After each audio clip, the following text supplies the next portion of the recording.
ప్రేమిస్తున్నాను అని నక్షత్ర చెప్తుంటుంది. ఎంతకు తెగించావే అంటే అపూర్వ నక్షత్ర చెంపపై కొడుతుంది. మళ్ళీ ఎంతకు తెగించావే అని మరొకసారి చెంప కట్టుపోతూ ఉంటుంది. మమ్మీ మమ్మీ ఆగు, నేను ఒకసారి పూర్తిగా చెప్పేది వినవా నువ్వు అని నక్షత్ర అడుగుతూ ఉంటుంది. ఇప్పుడు చెప్పావు కదే అని అపూర్వ అంటూ ఉంటుంది. చూడు, గోరింటాకు చెప్పినట్లు గగన్ బావని నేను ప్రేమిస్తున్నాను అని నేను నీకు చెప్పానా అని నేను నీకు చెప్పేలోపే నువ్వు ఇలా నన్ను కొట్టేస్తే ఎలా? నువ్వు మాట్లాడటానికి నాకెక్కడ స్కోప్ ఇస్తున్నావు అని నక్షత్ర అంటూ ఉంటుంది. మమ్మీనే అనుకుంటే ఇది దానికి కేడీలా తయారైపోయింది అని గోరింటాకు పిన్ని అనుకుంటూ ఉంటుంది. మరి నువ్వు వాడిని బర్త్డే పార్టీకి ఎందుకు పిలిచావు అని అపూర్వ అడుగుతూ ఉంటుంది. రౌడీల బారి నుంచి నన్ను కాపాడాడు. ఆ రోజు కనుక నన్ను కాపాడి ఉండకపోయి ఉంటే ఈరోజు నేను ఈ బర్త్డే పార్టీ అసలు చేసుకునేదాన్నే కాదు. నేను ప్రాణాలతోనే ఉండేదాన్ని కాదు. అప్పటి నుంచి నాకు కాస్త అభిమానం ఏర్పడింది. ఆ అభిమానంతోనే నేను ఈరోజు బర్త్డే పార్టీకి రమ్మని పిలిచాను అంతే అని నక్షత్ర ఇక ఇక అబద్ధం చెప్తుంది. అసలు మీ డాడీకి తెలిస్తే చంపేస్తాడన్న భయం కూడా లేకుండా ఎలా పిలుస్తావు అని అపూర్వ అడుగుతూ ఉంటుంది. ఇప్పుడు ఇంకా సేపటికో నేను ఈ విషయం నీకు చెప్పేద్దామనుకున్నాను. నువ్వు ఉన్నావన్న ధైర్యంతోనే నేను పిలిచాను. నువ్వు ఏదో విధంగా మేనేజ్ చేస్తావన్న ధైర్యంతోనే పిలిచాను అని నక్షత్ర అంటుంది. ఎలాగైనా నువ్వే మేనేజ్ చేయాలి అని నక్షత్ర అయితే అపూర్వ చేతులు పట్టుకొని ఇక చెప్పేసి అక్కడి నుంచి వెళ్ళిపోతుంది. ఓహో, ఇలా కవర్ చేసుకున్నావా అని భూమి అయితే చాటుగా ఇదంతా వింటూ ఉంటుంది. ఇక అపూర్వ గదిలోకి వస్తుంది. నక్షత్ర మాటల్ని గుర్తు చేసుకుంటూ ఆలోచిస్తూ ఉంటుంది. అప్పుడే ఇక గోరింటాకు పిన్ని అక్కడికి గోడ మీద అపూర్వ నక్షత్ర ఫోటోలు ఉంటే వాటిని పూలమాలలో వేస్తున్నట్లుగా ఊహించుకుంటూ ఉంటుంది. ఫోటోల వైపు మార్చి చూస్తూ ఉంటుంది. పిన్ని, నేను ఇక్కడ టెన్షన్ పడుతున్నాను, నువ్వేంటి ఫోటోల వైపు మార్చి చూస్తున్నావు అని అపూర్వ అడుగుతూ ఉంటుంది.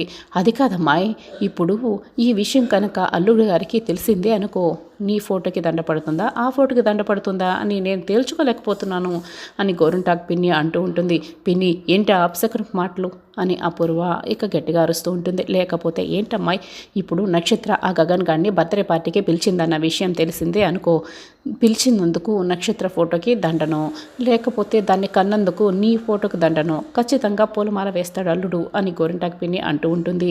నిజమే పిన్ని, అభిమానంతో అది ఆ గగన్ గారిని పిలిచినందుకు మా ఇద్దరికి ఎవరికో ఒకరికి చావు వచ్చేలా ఉంది.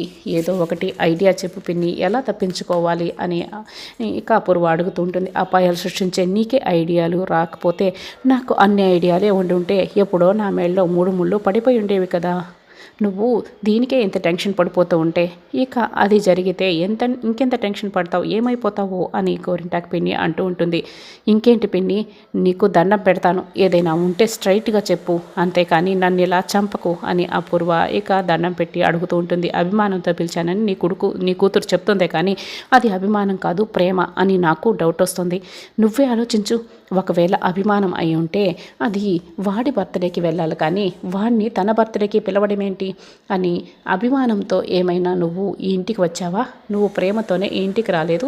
సమయం చూసుకొని నువ్వు శోభాచంద్ర ప్రాణాలు తీసేసావు, మీ బావని కట్టేసుకున్నావు అని గోరింటాకు పిన్ని చెప్తూ ఉంటుంది. నిజమా అని శరత్చంద్ర అక్కడికి వస్తాడు. ఇద్దరు అయితే బాగా కంగారు పడుతూ ఉంటారు. వినేశారా అని ఇద్దరు అయితే బాగా కంగారు పడుతూ ఉంటారు. మీ ఇద్దరు మాట్లాడుకున్నది నిజమేనా? నేను విన్నది నిజమేనా? మర్యాదగా చెప్తారా లేకుంటే మిమ్మల్ని చంపేయాలనా అని శరత్చంద్ర ఇక కోపంగా అడుగుతూ ఉంటాడు. నేనేం చేశాను అల్లుడు గారు? ఇదంతా చేసింది ఈ అపూర్వే కదా అని గోరింటాకు పిన్ని చెప్తూ ఉంటుంది. అవనివ్వండి, ఈ బర్త్డే అయిన తర్వాత ఆఫీస్కి వచ్చి సంగతి చెప్తాను అని శరత్చంద్ర అంటూ ఉంటాడు. శరత్చంద్ర ఇక ఇయర్ బడ్స్ పెట్టుకొని ఫోన్లో మాట్లాడుతూ ఉంటాడు. ఏమైంది మీకు అని వచ్చి అడుగుతూ ఉంటారు. ఇంతవరకు చంపేస్తానని నువ్వు చెప్పింది మా ఇద్దరిని కాదా అని గోరింటాకు పిన్ని అడుగుతూ ఉంటుంది. మీ ఇద్దరిని నేనెందుకు చంపేస్తాను అని శరత్చంద్ర ఇక నవ్వుతూ అడుగుతూ ఉంటాడు. ఇంకా మేము మాట్లాడుకున్నది వినేసి నువ్వు మమ్మల్ని అన్నావనుకున్నాను అని గోరింటాకు పిన్ని ఇక అడుగుతూ ఉంటుంది. శరత్చంద్ర షాకే చూస్తూ ఉంటాడు. పిన్ని, నువ్వు కాస్త ఊరుకుంటావా? చంపేస్తాను, చావటం లాంటి మాటలు వింటే పిన్నికి చాలా భయం లేండి అని అపూర్వ ఇక అబద్ధం చెప్తుంది. అయినా మీరు ఇంకా ఇక్కడే ఉన్నారేంటి? గెస్టులు వచ్చే సమయం అయింది, మినిస్టర్ గారు కూడా వస్తున్నారు కదా, కాస్త ఇన్ఫర్మేషన్ తెలుసుకోవాలి, అప్డేట్ తెలుసుకో అని శరత్చంద్ర వెళ్ళిపోతాడు. ఇక అపూర్వ ఈ మినిస్టర్ కాల్ చేసి వస్తున్నారా అని అడగడంతో దారిలో ఉన్నానని చెప్తూ ఉంటాడు. దారిలో ఉన్నారంట బావ, మనం వెళ్దాం పదా అని అపూర్వ అంటుంది. ఇక గెస్టులందరూ కూడా అందరూ వస్తూ ఉంటారు. ఇక శరత్చంద్ర అందరికీ దండం పెట్టి రిసీవ్ చేసుకుంటూ ఉంటారు. ఇక గగన్ ఇక అద్దాలు పెట్టుకొని నడుస్తూ వస్తూ ఉంటాడు. పిన్ని గగన్ గారు చూడు పిన్ని ఎలా వస్తున్నాడో, ఇప్పుడే వాడిని చంపేస్తాను, ఎంత ధైర్యం ఉంటే వాడు వస్తున్నాడు అని అపూర్వ ముందుకు వస్తూ ఉంటుంది. అమ్మాయి కాస్త ఆగమ్మాయి అని, అక్కడ అల్లుడు గారు ఉన్నారమ్మాయి అని గోరింటాకు పిన్ని ఇక అపూర్వని గట్టిగా పట్టుకుంటుంది. అప్పుడే ఇక గగన్ శరత్చంద్ర దగ్గరికి వస్తాడు. నమస్కారం పెడుతూ ఉంటాడు. ఇంకా నవ్వుతూ శరత్చంద్రని హక్ చేసుకుంటాడు. పిన్ని అదేంటి పిన్ని బావ వాడికి దండం పెడుతున్నాడు, ఆ గగన్ గారిని హక్ కూడా చేసుకుంటున్నాడు, ఇదేంటి పిన్ని ఇప్పుడే వాడి సంగతి చెప్తాను అని అపూర్వ అంటూ ఉంటుంది. అమ్మాయి నీ మనసు మాయ చేసింది, మాయలో పడిపోయిందని నాకు అర్థమైపోయిందమ్మాయి. ఒక్కసారి నీ ముఖాన్ని బాగా విదిలించి చూడమ్మాయి, అక్కడ ఉన్నది గగన్ గాడు కాదు, వేరే అబ్బాయి అని గోరింటాకు పిన్ని చెప్తూ ఉంటుంది.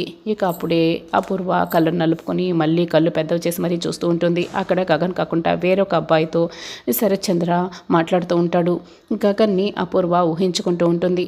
అవును పిన్ని అక్కడున్నది గగన్ గాడు కాదు అని అపూర్వ అంటూ ఉంటుంది. చూడమ్మాయి నువ్వు చాలా కంగారు పడుతున్నావు, మాయలో పడిపోయావు, నీకు ఎవరిని చూసినా వాడిలాగే కనిపిస్తున్నాడు కాబట్టి ఆ గగన్ గాడు నిజంగా వచ్చినా కూడా నువ్వు వెళ్ళకు, నేను కన్ఫర్మ్ చేసిన తర్వాతే నువ్వు వాడి దగ్గరికి వెళ్ళి పిల్లి మొగ్గలా ఎగురుకుంటూ వెళ్ళి అప్పుడు వాడి సంగతి చెప్పు, అంతేకాని నువ్వు తొందరపడకు. నేను కానీ ఇప్పుడు నేను పట్టుకోకపోయి ఉంటే నువ్వు అల్లుడు గారి దగ్గర దొరికిపోయి ఉండేదానివి అని గోరింటాకు పిన్ని అంటూ ఉంటుంది. అలాగే అలాగే అని అపూర్వ చెప్తూ ఉంటుంది. పిన్ని ఎక్కడికి పిన్ని వెళ్తున్నావు అని అపూర్వ అడుగుతూ ఉంటుంది. ఉండమ్మాయి అల్లుడు గారు పిలుస్తున్నారు కదా, ఇప్పుడే వస్తాను అని గోరింటాకు పిన్ని అంటూ ఉంటుంది. లేదు నువ్వు వెళ్ళిపోతే ఆ గగన్ గాడు వస్తే ఎలా అని అపూర్వ అడుగుతూ ఉంటుంది. అప్పటి వరకు ఎవరు వచ్చినా కూడా నవ్వుతూ లోపలికి ఇన్వైట్ చేసేయి, నేను వచ్చిన తర్వాత గగన్ గాడా కాదా అని వచ్చి చెప్తాను కదా, అయినా ఈలోపే వాడు ఎందుకు వస్తాడులే అని గోరింటాకు పిన్ని అక్కడి నుంచి వెళ్ళిపోతుంటుంది. నమస్కారం అండి అని అందరూ లోపలికి వస్తూ ఉంటారు. ఈసారి గగన్ నడుస్తూ వస్తూ ఉంటాడు. ఈసారి ఖచ్చితంగా గగన్ గడే వస్తున్నాడు, వీడిని అస్సలు వదిలిపెట్టను అని అపూర్వ రే ఎక్కడ లోపలికి వెళ్తున్నావు అని గులాబీ పువ్వు పట్టుకొని వెళ్తున్న గగన్ షర్ట్ పట్టుకొని అపూర్వ ఇక అడుగుతూ ఉంటుంది. ఎవరు పిలిస్తే వచ్చావరా నువ్వు అని అపూర్వ అరుస్తూ ఉంటుంది.